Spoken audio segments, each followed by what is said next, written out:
Dad, did you know that Ghana's on the rise? Yes, my son, Ghana is on the rise and Ghana is on the map. In today's episode, we're going to narrate to you what is happening currently in Toronto.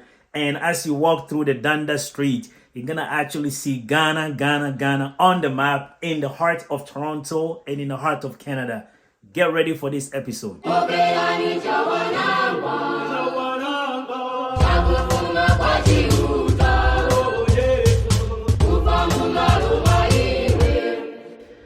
Hello everyone, and once again welcome to the channel. It's your boy KB, and I have a very informative message for you today. If you haven't subscribed, make sure you subscribe to the channel.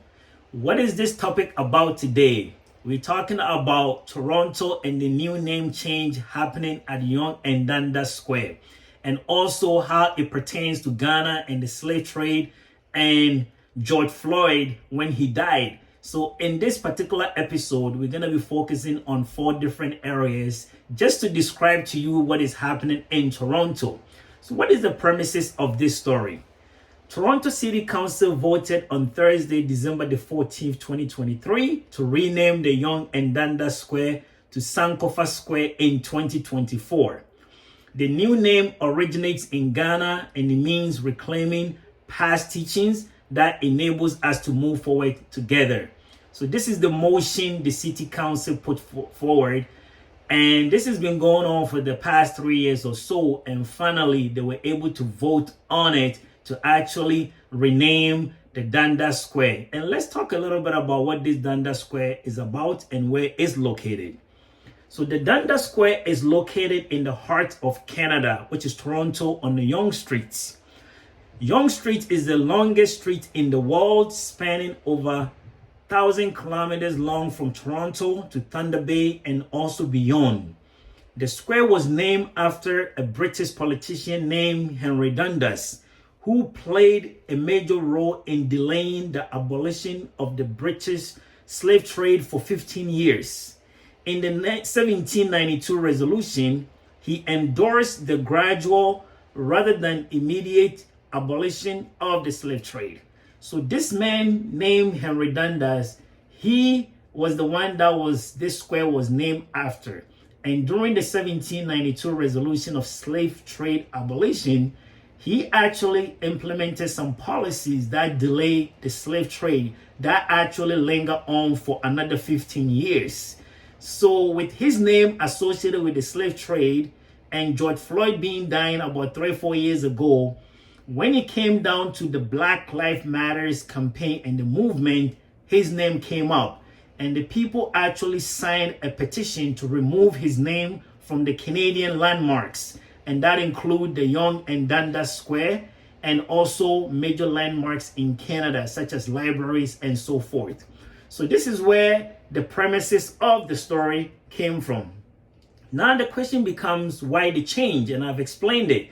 The move come more than about 3 years after council first received a petition raising concerns about the name at the height of the Black Lives Matter protest that was sparked by the police killing of George Floyd in the United States. As far as the border of USA, when a black man was dead, it actually trickled down to Canada, and the campaign was raised to actually restore the heritage of the black people and also the injustice that happened during the slave trade.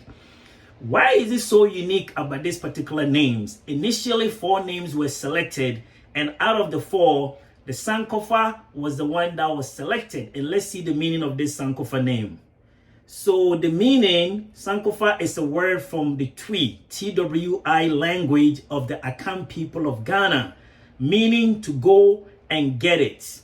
Sankofa is symbolized by a bird with its feet facing forward, but its head turned backwards, carrying an egg in his mouth. So this is what this Sankofa means. It's actually an Akan language in Ghana, and meaning that whatever that has been done in the past, it could be reclaimed or it could be redeemed, and is symbolized by this particular bird, which actually is looking backwards to his tail with an egg in his mouth, telling you that go back and reclaim what has been gone. And let's see what the city mayor, Olivia Chow, has to say.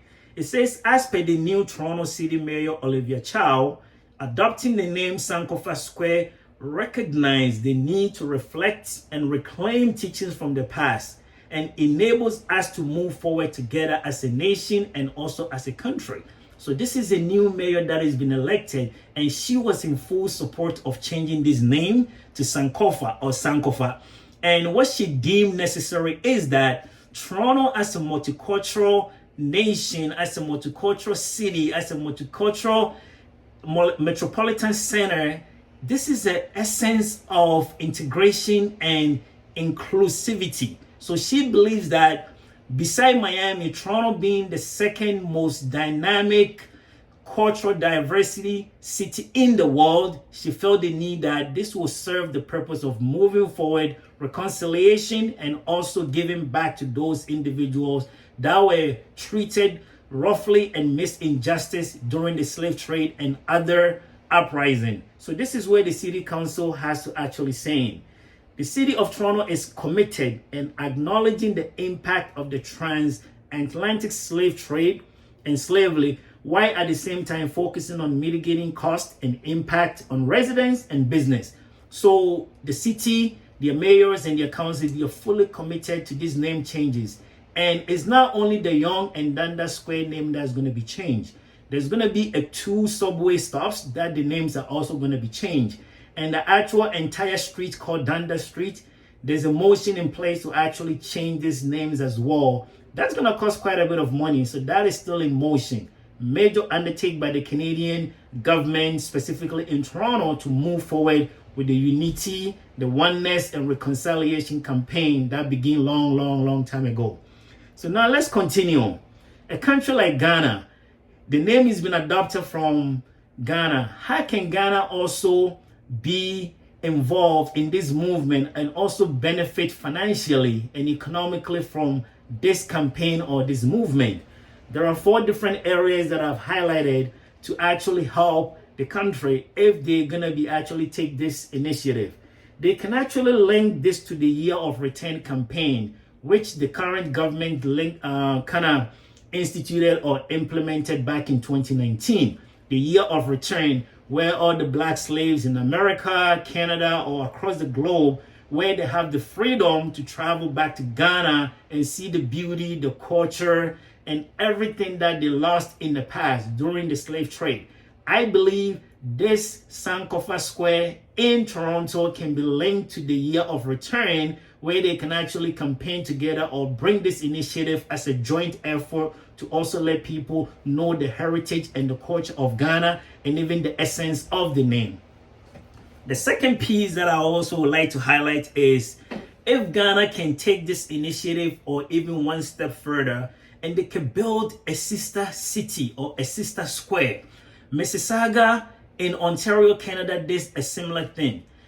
Carrier Park is in Mississauga. The same park is in Japan. So it was brought forward and they were able to build this sister city, sister park, where if you go to Japan, they have a Carrier Park over there. You come to Mississauga, they have a Carrier Park in Mississauga. This is an initiative to strengthen the bond between 2 countries. And I believe Ghana can economically benefit from also making Sankofa Square in the heart of Ghana. So if individuals come to Ghana, they can actually come there and also see what it is in Ghana, and it can strengthen the relationship.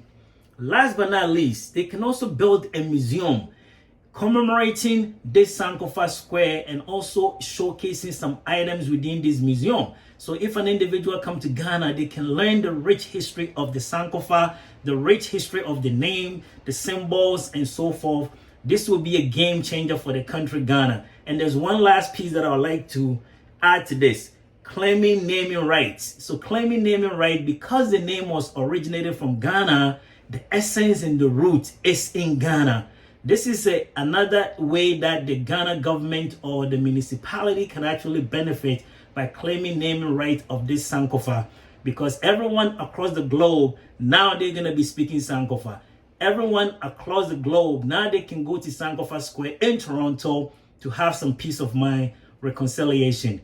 So I'm not gonna bore you with any more topic, but this is what is happening in Toronto currently in December 2023, that there has been a major landmark changes, and this also has to do with our motherland, Ghana.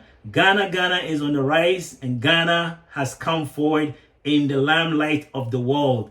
Thank you very much for watching this video. Appreciate it. Share, showcase to everyone that would like to understand what is happening in Toronto. Thank you so much, and subscribe. I appreciate you.